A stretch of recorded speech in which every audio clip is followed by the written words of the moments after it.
Hello दोस्तों, अपने YouTube channel automation fever के एक नए वीडियो एपिसोड में हम आपका स्वागत करते हैं। अपनी लास्ट वीडियो में हमने आपको बताया था कि एग्जीक्यूशन लॉग्स क्या होते हैं, लॉग्स जनरेट करना क्यों जरूरी है।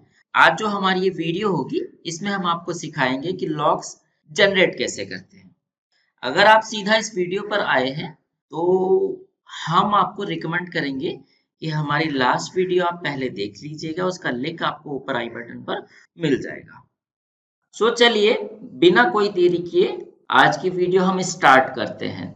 वेब ऑटोमेशन हम करना चाहते हैं सिलेनियम की मदद से। तो सबसे पहले हमें सिलेनियम टाइप लाइब्रेरी को अपने VBA के प्रोजेक्ट में ऐड करना होगा, जिसके लिए हम टूल्स मेन्यू में जाके रेफरेंसेस पर क्लिक करेंगे और लाइब्रेरीज की लिस्ट में हम ढूंढेंगे अपनी सिलेनियम टाइप लाइब्रेरी को और सिलेनियम टाइप लाइब्रेरी को अपने VBA के प्रोजेक्ट में हम ऐड कर लेंगे।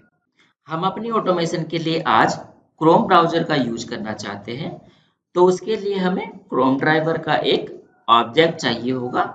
तो पहले एक वेरिएबल डिक्लेयर कर लेते हैं सब रूटीन के बाहर क्रोम ड्राइवर टाइप का। उसके लिए हम लिखेंगे प्राइवेट, वेरिएबल का नाम रखेंगे cd as selenium dot chrome driver. फिर हम इस क्रोम ड्राइवर क्लास का एक इंस्टेंस क्रिएट करेंगे, जिसके लिए हम लिखेंगे सेट, वेरिएबल हमारा था cd equal to new selenium dot chrome driver. Browser को भी हमें स्टार्ट करना है, उसके लिए हम लिख सकते हैं cd डॉट स्टार्ट और वेबसाइट लोड करने के लिए ब्राउजर में हम cd डॉट गेट लिखेंगे। वेबसाइट का URL हम ब्राउजर से कॉपी करके ले आते हैं और डबल कोट के अंदर यहाँ पर हम पेस्ट कर देते हैं। जो हमारा ब्राउजर ओपन हो उसको हम मैक्सिमाइज करके ओपन करना चाहते हैं।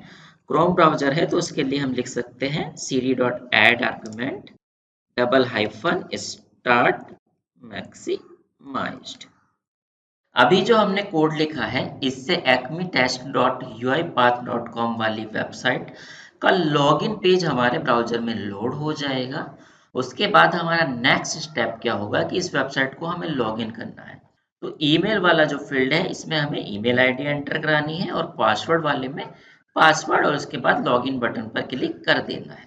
पर बिना ये आइडेंटिफाई किए, बिना ये जाने कि ये जो इनपुट बॉक्स है, जो ईमेल वाला इनपुट बॉक्स है, ये लोड भी हुआ है क्या नहीं हुआ है, इसमें वैल्यू एंटर कराने जाना कभी कभी हमें प्रॉब्लम दे सकता है। कभी कभी ऐसा हो सकता है कि ये वेबसाइट स्लो लोड हो और तब आप इसमें कुछ टेक्स्ट एंटर करने जाए और सिलेनियम को ये टेक्स्ट बॉक्स मिले ही ना, तो तब हमको एरर मिल सकती है।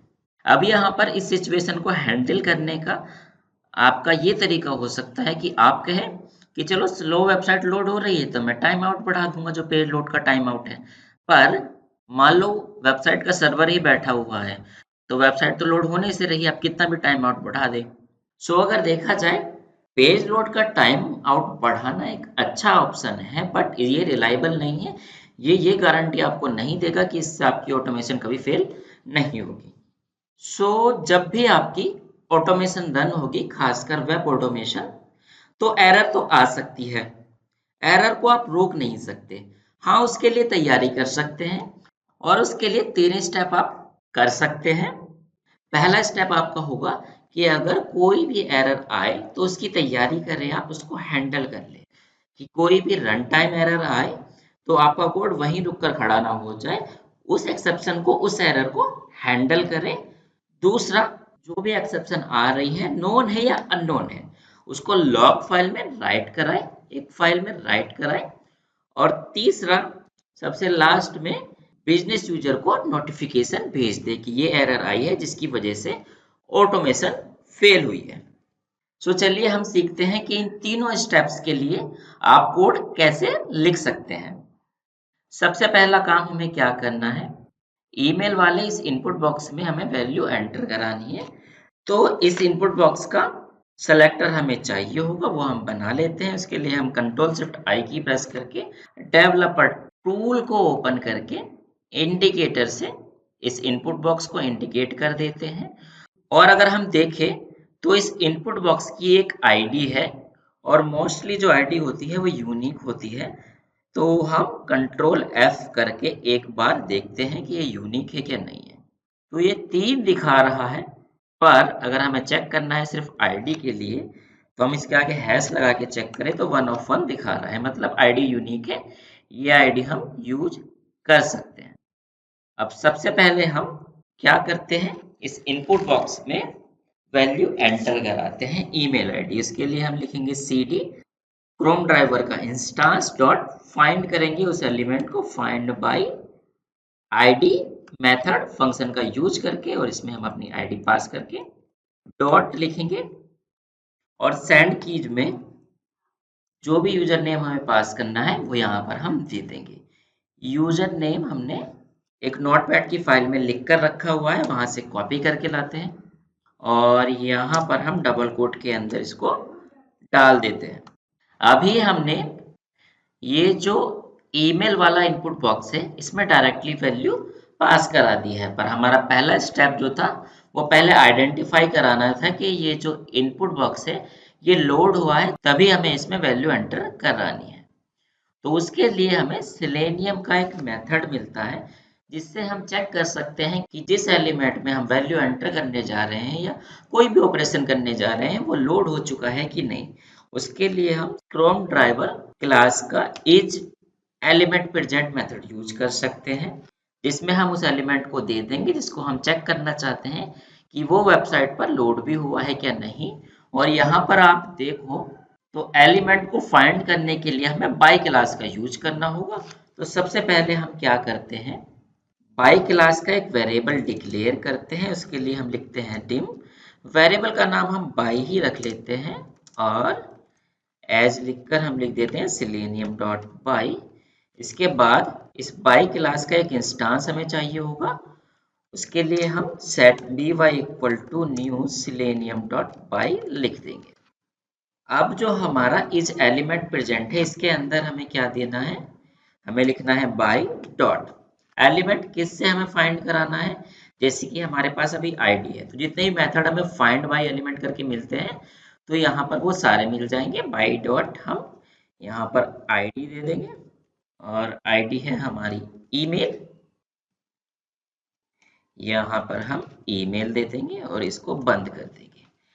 हमारा जो ये इज एलिमेंट प्रेजेंट वाला मेथड है, अगर ये एलिमेंट उसको वेबसाइट पर मिल जाएगा तो वो ट्रू रिटर्न कर देगा, नहीं मिलेगा तो फॉल्स।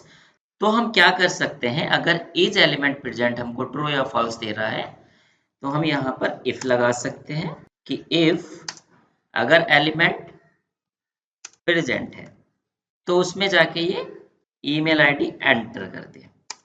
ठीक है, अब अगर एलिमेंट प्रेजेंट ना हो तो क्या करें हमारा कोड, तो अभी के लिए हम एक मैसेज बॉक्स में एक मैसेज डिस्प्ले करा लेते हैं। तो एल्स कंडीशन में हम डाल देते हैं यहाँ पर मैसेज बॉक्स में ईमेल इनपुट नॉट फाउंड। ठीक है, और एक काम करते हैं कि हम अभी इतनी ऑटोमेशन को रन करते हैं, रन बटन पर क्लिक करके। तो देखिए वेबसाइट हमारी ओपन हुई और ईमेल वाले इनपुट बॉक्स में हमारे कोड ने आईडी एंटर कर दी। ठीक है, पर अगर मान लो मैं इस ईमेल से एम डिलीट कर देता हूँ, इसकी जो आईडी है सिलेक्टर से, और फिर इस कोड को रन करता हूँ, तो अब ये जो इनपुट बॉक्स है ये तो उस वेब पेज पर नहीं है। तो देखिए क्या होता है, चलिए हम रन करते हैं अपनी ऑटोमेशन को रन बटन पर क्लिक करके। देखिए हमारी ऑटोमेशन रन हुई, ब्राउजर लोड किया, पर ईमेल वाले इनपुट बॉक्स में उसने ईमेल आईडी नहीं डाली क्योंकि हमारे पास जो सेलेक्टर था वो गलत था। पर अगर हम एक्सेल में जाके देखें तो उसने हमें शो करा दिया है, डिस्प्ले करा दिया है मैसेज बॉक्स में कि ऐसा कोई इनपुट बॉक्स ही अवेलेबल नहीं है भाई जिसमें आप ईमेल आईडी डालना चाहते हैं। कंट्रोल जेड करके एम वापस ले आते हैं। यहाँ तक सब क्लियर है ना दोस्तों। अब हम आते हैं लॉग्स जनरेट कराने पर। अब लॉग जनरेट कराने के लिए आप किस फाइल का यूज करेंगे उस पर बात करते हैं। तो वैसे तो आप किसी भी टाइप की फाइल में अपने लॉग राइट करा सकते हैं, जैसे कि आप एक नोटपैड फाइल में राइट करा सकते हैं, CSV, एक्सेल या इवन आप डेटाबेस में भी अपने लॉग राइट करा सकते हैं। पर प्रेफर किया जाता है कि आप या तो एक टेक्स्ट फाइल या फिर CSV फाइल में अपने लॉग राइट कराए, क्योंकि ये फाइल जो स्पेस लेगी मेमोरी में वो बहुत कम लेती है, इसलिए मोस्टली हम एक CSV फाइल या फिर टेक्स्ट फाइल में अपने लॉग राइट कराते हैं। हम इस एग्जांपल के लिए एक नोटपैड मतलब कि एक टेक्स्ट फाइल का यूज करेंगे। अब अगर एक टेक्स्ट फाइल जनरेट करानी है और उसमें कुछ राइट कराना हो तो उसके लिए हमें फाइल सिस्टम ऑब्जेक्ट क्लास की जरूरत होगी, जिसके लिए हमें Microsoft run time scripting library को अपने प्रोजेक्ट में ऐड करना होगा। तो हम जाते हैं टूल्स मेन्यू में, रेफरेंसेस में, और यहाँ पर हम एम प्रेस करके आ जाते हैं। एम से जो स्टार्ट हो रही है उन लाइब्रेरी पर, और यहाँ पर ढूंढना स्टार्ट करते हैं माइक्रोसॉफ्ट स्क्रिप्टिंग रन टाइम को। इस लाइब्रेरी के आगे जो चेक बॉक्स है उस पर क्लिक करके हम इस लाइब्रेरी को अपने VBA के इस प्रोजेक्ट में हम ऐड कर लेते हैं। फाइल सिस्टम ऑब्जेक्ट क्लास का एक हमें इंस्टांस, एक ऑब्जेक्ट चाहिए होगा, तो एक वेरिएबल डिक्लेयर कर लेते हैं। इसके लिए हम FSO नाम का, और इसका जो टाइप रहेगा वो रहेगा scripting dot file system object class. इसका इंस्टांस क्रिएट करने के लिए हम यहाँ पर लिख लेते हैं set FSO equal to new scripting dot file system object. साथ ही भाइयों हमें एक नोटपैड फाइल भी जनरेट करानी है, एक टेक्स्ट फाइल भी जनरेट करानी है। तो एक वेरिएबल हम और डिक्लेयर करते हैं लॉग फाइल के नाम से, और इसका जो डेटा टाइप हमें रखना है वो रखते हैं हम स्क्रिप्टिंग डॉट टेक्स्ट स्ट्रीम। ठीक है, टेक्स्ट फाइल को जनरेट भी करा लेते हैं हम। उसके लिए हम FSO क्लास का create text file method use करेंगे, और इस मेथड का जो पहला पैरामीटर है उसमें हमें फाइल का पाथ देना है कि कहाँ पर आप फाइल जनरेट कराना चाहते हैं। सो मुझे जो फाइल जनरेट करानी है अपनी, वो जहाँ पर मेरा ये VBA का प्रोजेक्ट रखा है उसके अंदर एक लॉग्स नाम का फोल्डर है, उसके अंदर मुझको जनरेट करानी है। तो उसके लिए सबसे पहले मैं लिखूंगा यहाँ पर दिस वर्कबुक डॉट पाथ।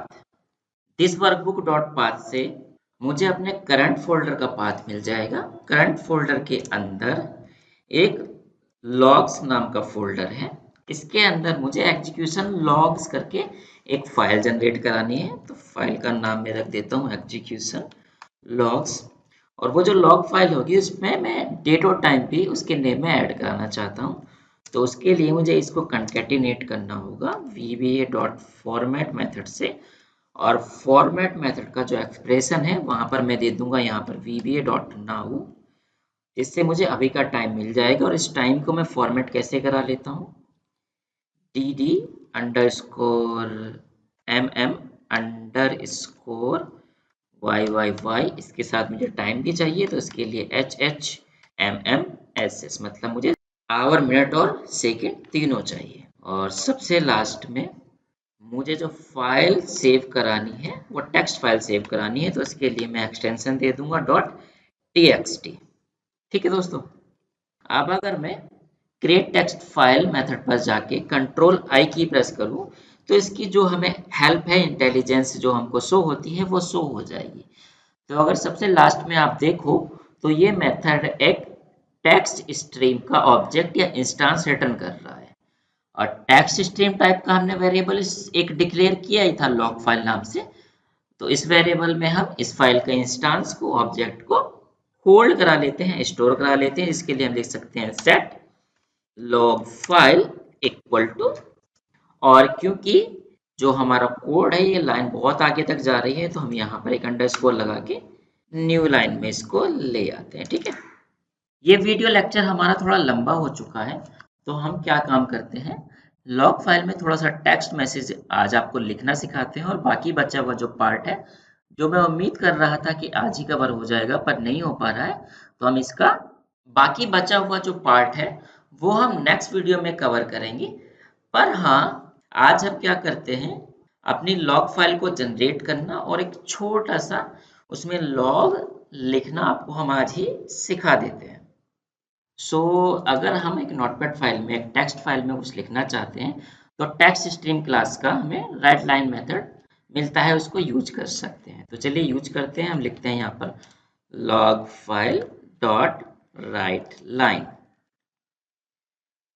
और जब हम लॉग लिखते हैं तो उसका एक स्टैंडर्ड फॉर्मेट होता है कि सबसे पहले हम दें कि जो स्टेप हम लॉग करा रहे हैं वो सक्सेस है, फेल है, एरर है, या फिर हम वार्निंग देना चाहते हैं कुछ। उसके बाद हम डेट और टाइम लॉग करते हैं और फिर सबसे लास्ट में जो भी हमारा मैसेज है वो राइट करा देते हैं। ये एक स्टैंडर्ड फॉर्मेट होता है जो हमको फॉलो करना चाहिए। ये कैसे लिखना है वो हम आपको नेक्स्ट वीडियो में सिखाएंगे। बस आज एक छोटा सा एग्जीक्यूशन स्टार्टेड करके मैसेज हम अपनी टेक्स्ट फाइल में लिखवा लेते हैं। ठीक है, सेव करते हैं इसको, F5 प्रेस करके अपनी ऑटोमेशन को हम रन करते हैं। देखिए हमारी ऑटोमेशन रन हुई और ईमेल वाले इनपुट बॉक्स में हमारे कोड ने ईमेल एंटर कर दी है। और अब अगर मैं लॉग्स वाले फोल्डर पे जाऊं तो आप देखो यहाँ पर एक फाइल क्रिएट हुई है एग्जीक्यूशन लॉग्स अंडरस्कोर। हमने डेट और टाइम जो दिया था देखिए यहाँ पर आ रहा है, ये डेट है और ये टाइम है, और इसको ओपन करें तो इसमें हमारा एक लॉग मैसेज एग्जीक्यूशन स्टार्टेड लिखकर आ रहा है। सो दोस्तों आज के लिए इतना ही। मुझे उम्मीद थी कि लॉग जनरेट करने का पूरा कोड हम आज की वीडियो में ही कवर कर लेंगे, पर नहीं हो सका। थोड़ा डिटेल में एक्सप्लेन करने के चक्कर में वीडियो काफ़ी बड़ी हो गई। तो हम क्या करते हैं, इसका बचा हुआ जो पार्ट है वो आपको कल सिखाते हैं।